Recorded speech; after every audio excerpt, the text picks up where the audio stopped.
The following program was provided by an independent producer solely responsible for its content. The opinions expressed do not necessarily represent the views of this station, its staff, board of directors, or underwriters. Hello, I'm Carl Seidel, host of The People's View, sponsored by the Nashua City Republican Committee. And if you want, we meet at the Crown Plaza the second Thursday of every month. And if you want to find out more information, you can go to our website at nashuagop.org. Welcome to The People's View.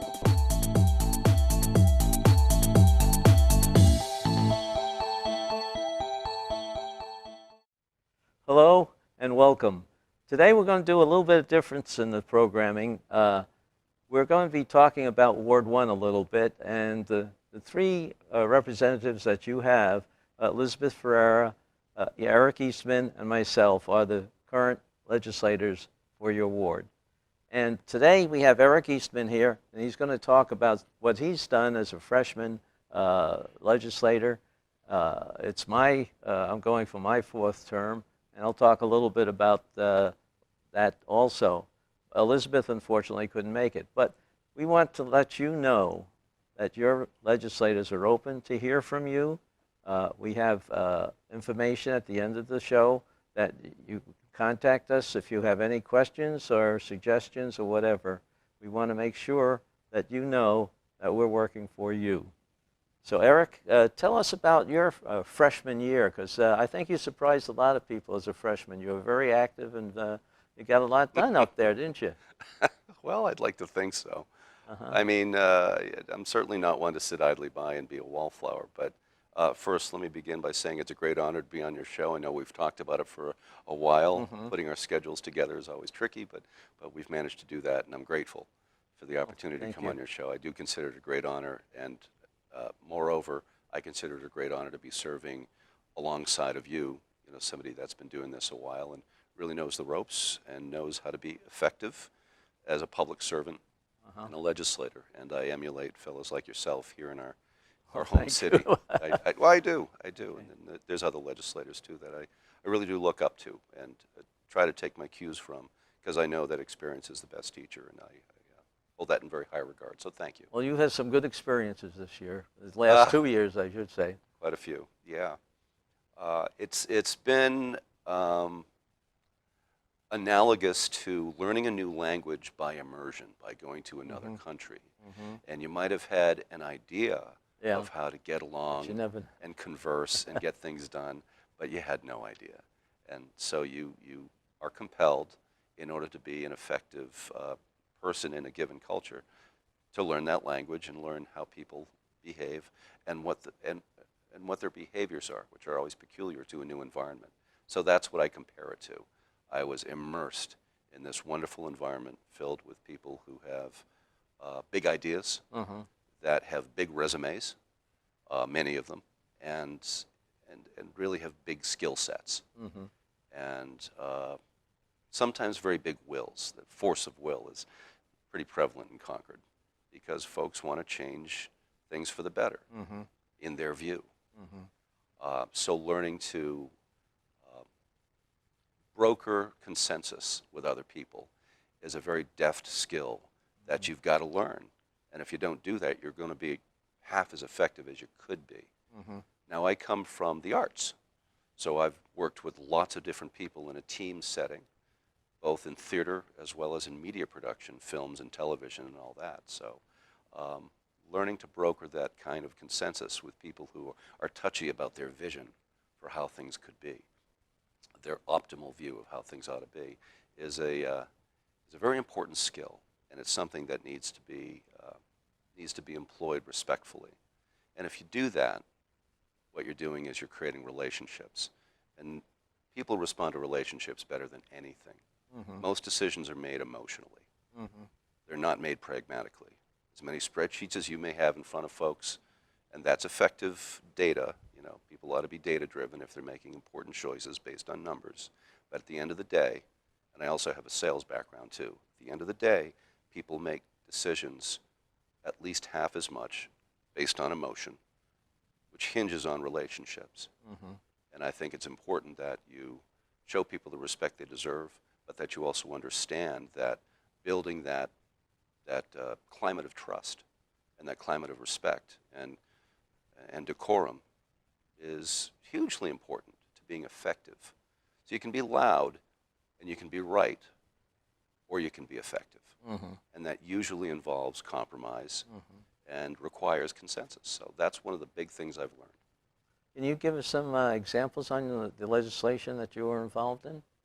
Absolutely, yeah. Well, again, I come from the performing arts and Right. particularly the theater, but I've been involved in media production and got the movie bug perhaps 10 years back. And I've been doing theater and live performance for 35 years.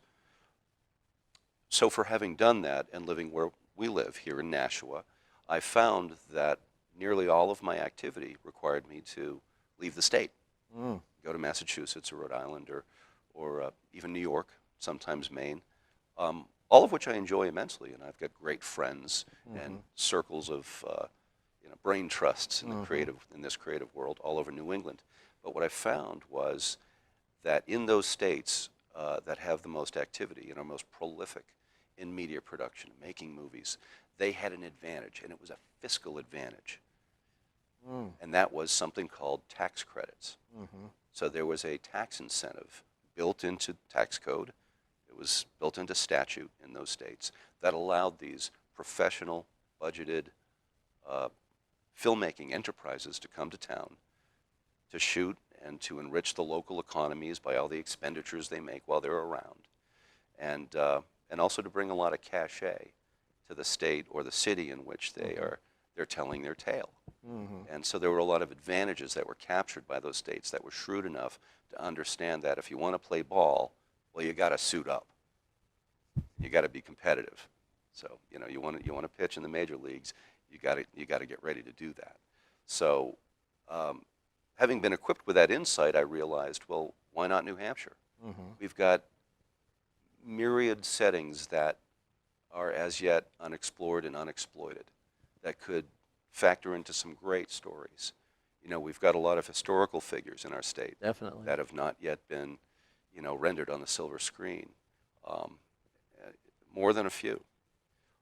And again, like I said, some great practical settings. So, the state could see a real uptick in business activity if we would entertain the value of getting with the 21st century and getting with the way things are being done.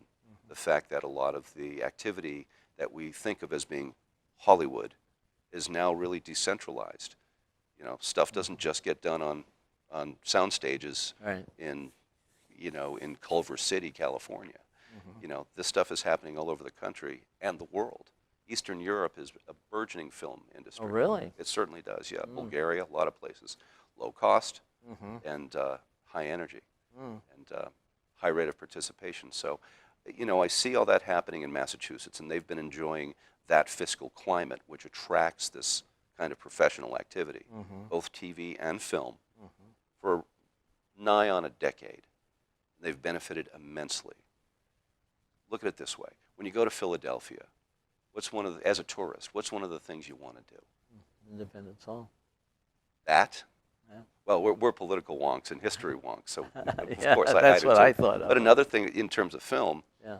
what do people want to do? They want to run up those steps Oh, yeah. and do this and hear people chanting Rocky, Rocky. Forgot Maybe about not that. everybody, but it's Yeah. iconic. Right. It's iconic, and Right. Boston's got its iconic Yeah. stories, and a lot of cities, other cities do too. Well, I mean, the whole New England has a history behind it. Tremendous, tremendous. So the way I look at it is that you got to give a little to get a lot. If you don't give a little, you're going to get nothing because it's a competitive industry. So how did it work out? Well, we had 2 legislative cycles. As you know, every biennium, which is a 2-year stretch, has 2 legislative cycles. And in both of those instances, the bill, as I had prepared it, nearly made its way out of committee. And both the Senate, for those that don't know, both the Senate and the House each have their specialized committees, which focus on certain categorical areas of concern. And in my particular case, my bill went to a committee that deals with making large fiscal decisions. It wasn't finance, but it was a different one.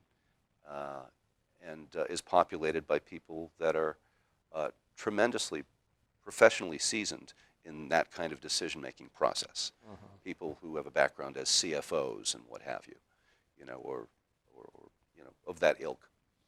And so it was very interesting to have a guy who comes from the arts to try to talk about tweaking tax code to people that have a long Right. established Experience with that, experience yeah. with that kind of thing. So that was And that you was had tricky. to work with the Senate, too, which is something you Yeah. probably didn't anticipate as much as it is You're right. necessary. You're right. So what I did learn was that collaborative attitude, which requires that you be receptive to suggestions on ways to make your ideas better, only leads to better outcomes, especially given the fact that our titles are that of representative. Right. So I don't go up there to be an elected ideologue or an elected firebrand. Now, I can be proactive and get involved in things, but I go there to represent.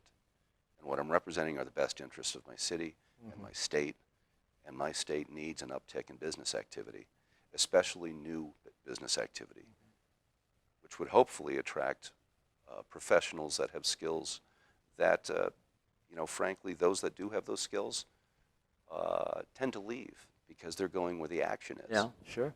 Why not keep the action at home? That goes with everything. Yep. So that The addresses the arts, brain drain, yeah. the youth drain, Right. and the tech drain, Right. all in one swell foop, as they say. So that's a long answer to your short question. But your bill didn't make it. The bill didn't make it, but I'll tell you what, I gained a lot of adherence both in the Senate and the House because I was able to tell the story. And you learned something, and is that one of the things that you're going to bring up again? I certainly am, but I'm going to do it a different way. Out of respect for those that feel reticent about entertaining the idea of a big change, or they perceive as being a big change like that. I'm going to look at other ways to better document and better substantiate the soundness of this financial idea for New Hampshire in a way that would be tailored uniquely to New Hampshire's fiscal profile, which, let's face it, it has a very unique fiscal profile. We don't have a sales tax, no excise tax, no income tax. Right. So those revenue sources don't factor into our budget-making decisions. And it's important to work with that reality. But you can use the same format for bringing in new industry or whatever in a way. It's just a little bit tweaked a little bit differently. Sure. Are you involved with Sure. anything locally that would support your particular aspect of the arts? Like they're trying to build up the arts here in Nashua. Oh, have always been perpetually trying to do that, Right. sure. And I was wondering, because people are talking about dressing up the river area, the new area at the end of the Broad Street extension, and things like that. Is that something that you see as being able to support your idea of promotion? Well, of course, because if you make people in general more aware of and more keen on the idea of embracing the arts as a part of their quality of life, then that's going to have a ripple effect on their perception of the value of other versions of the arts in their locale. So you bring it to a city and you enhance the availability and the visibility of not just performing arts, but all different kinds of mediums. Then your community is going to take on a reputation as being the hip go-to Right. place for new ideas and fresh new material, and people are going to migrate in your direction for that very reason, because they're seeking Right. a live, work, play combination that involves a quality of life that they insist upon. Right. If you don't have it, they'll look elsewhere. So it's absolutely important that you do those things locally as well as statewide, without a doubt. Are you involved with anything else? I know you had been communicating with other people up there, as you say, building alliances and. Sure. What was some of the other things that you're interested in promoting in legislation? Well, as a lot of our viewers know, there was a big to-do about whether or not the building of a natural gas pipeline through the southern tier of our state was or was not a good idea. And people had very strong opinions about that. I set out to educate myself as thoroughly as I could so that I would know what I was talking about, because I knew nothing about the subject. So I didn't want to, be half-baked with my views and choose a side, so to speak. So I did all the as much due diligence as I could do, talk to as many people who were, experts in that field, so they knew what they were talking about. And I came to the conclusion that it was a bad idea, for a great variety of reasons, not to get too deeply into it, but basically a very large company based out of Texas wanted to get natural gas, which was derived from fracking, out of the Marcellus shale fields in eastern Ohio and western Pennsylvania, and move it those 400 odd miles or so to the East Coast, so that it could, be distributed. What wasn't disclosed, and they wanted to use New Hampshire as part of that corridor. What wasn't disclosed was that a very small fraction of that raw material was optioned, shall we say, or provisioned for use here in New Hampshire by one of our 3 top energy distributors. In this particular case, it was Liberty Utilities, and there's 2 others, obviously, PSNH, now Eversource, and the other, the name of which escapes me, but none of those other 2 had provisioned what they call capacity in these pipelines. In other words, a certain amount of what was going to travel down these pipes was claimed or spoken for. The rest was not. So ostensibly, it had to go someplace, and it was reasonable to conclude that that exporting some of this material was part of the company's larger plan. Right. Now, since the European market offers anywhere from 8 to 12 times the per barrel cost or per unit cost, that meant that there was a tremendous financial incentive, business incentive, for them to export it to another continent, across the ocean, sell it there, make a killing, and use our backyard with abuse of eminent domain along the way to get the thing built in order to simply serve as their private highway to accomplish that. Did that really boil down to that, the eminent domain issue, and the fact that we really weren't getting paid to allow our land to be used that way? That is correct. There was no real toll fee, if you will, on it going through the land. Did they ever reach any agreement on either one of those subjects? I think the eminent domain was the one that made the people the most concerned. Yeah, it certainly did, because it was a breach of the definition of and the protocol that is attached to making eminent domain decisions.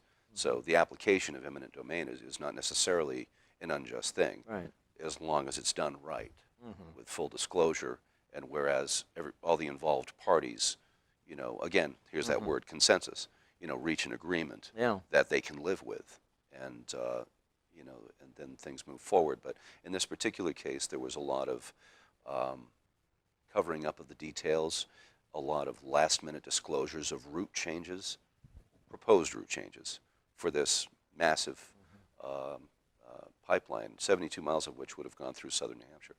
So, yeah, those toll agreements were not really firmed up. And the public hearings that occurred, that the Federal Energy Regulatory Commission and the Public Utilities Commission staged around the southern portion of the state, let's just say they were pretty spirited, and very few, if any, of the public testimony that was given was in support of this enterprise, mostly because people felt that they were being essentially run over, and that the will of a large corporation was relieving them of their natural right to protect their property. Well, then, is that intertwined a little bit with the electricity that was supposed to be coming in from Canada, too? It's a similar discussion, Right. but it's a different project. Different project, obviously. The Northern Pass is a different but proposition.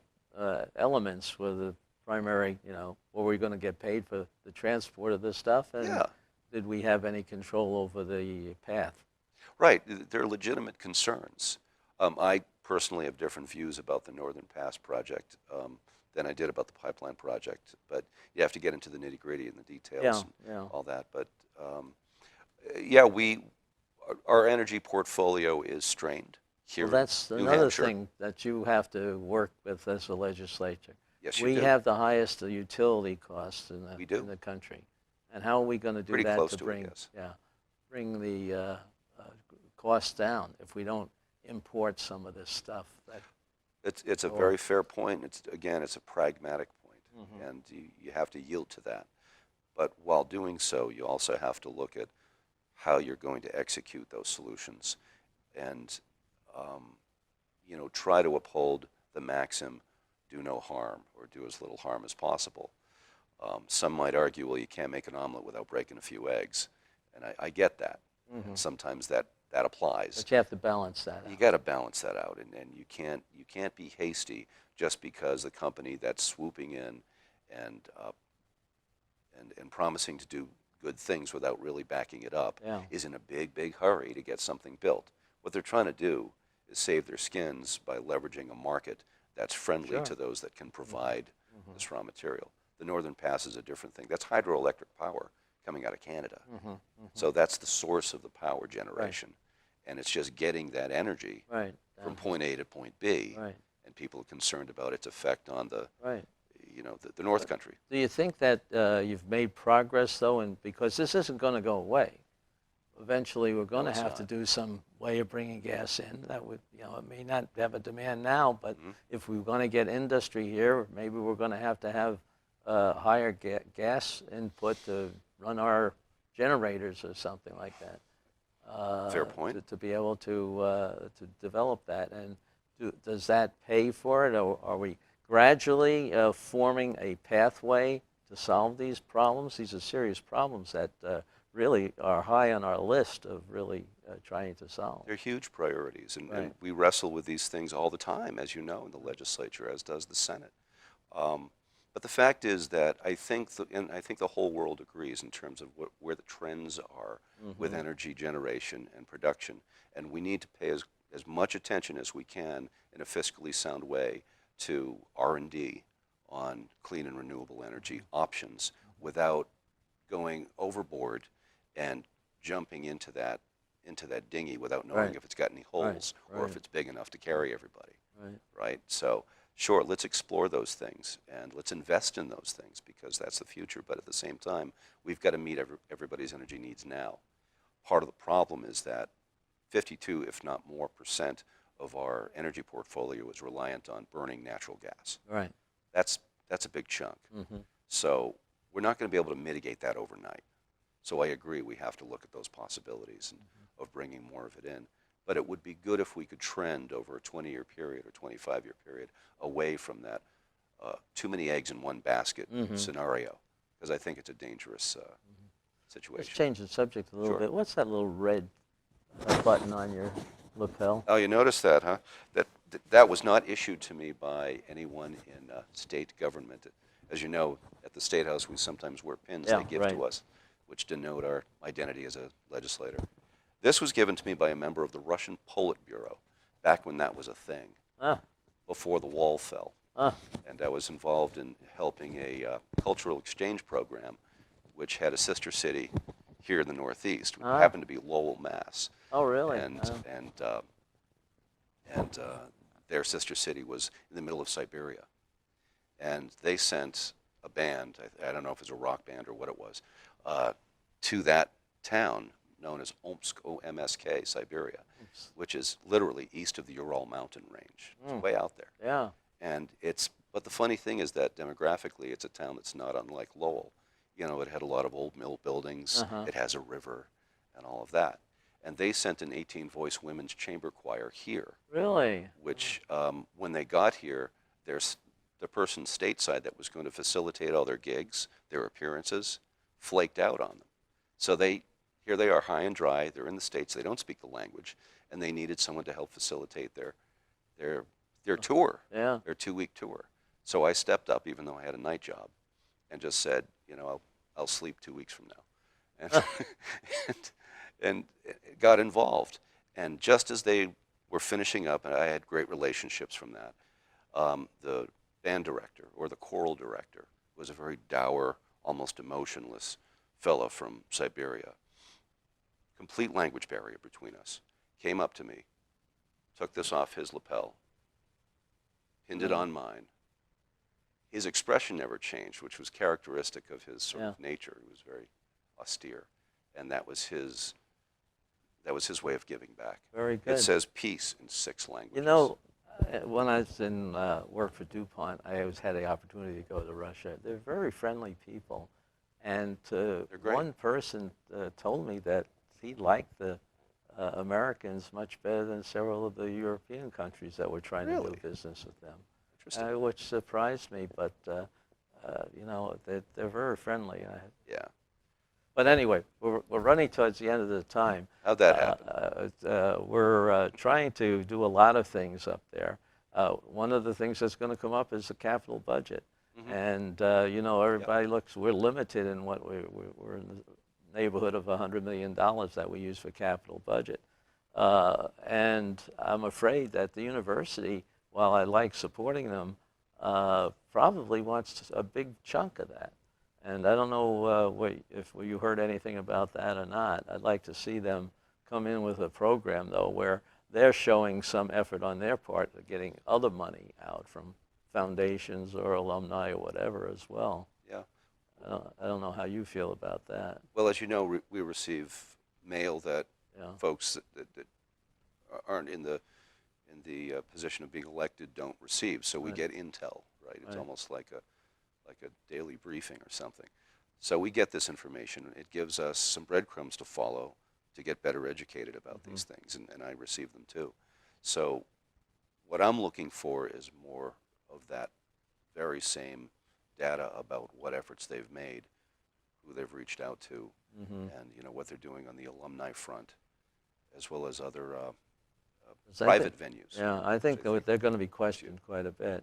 And I'd like to mention some of the things that Elizabeth did too. She worked on the educational committee and did a lot of things along that line to make sure that we had a lot of ability to do help right from the different towns, that we had some control over our own future.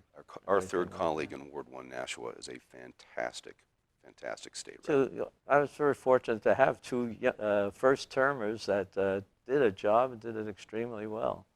I hope we get back and get all 3 of us in there again, because I think we were effective and represented the town fairly well. I think so too. We'll have to get together and talk a little bit more about some of these things, because we're just out of time. Thank you amazing very how that much. happens. Thank you for having me on, Okay. Carl. I appreciate it. And we'll talk a little bit more maybe before the election again, if we can see any of these problems really raising questions with our voters. Right. Okay. Thank you very Our much, voters Eric. need to know that we're available to them. We're listening. Thank you. And you can look at our website, NashuaGOP.org, for events that are coming up in town. There will be an Oktoberfest on October 1st that we'd like to invite you to, and the details are on our website. So thank you for tuning in.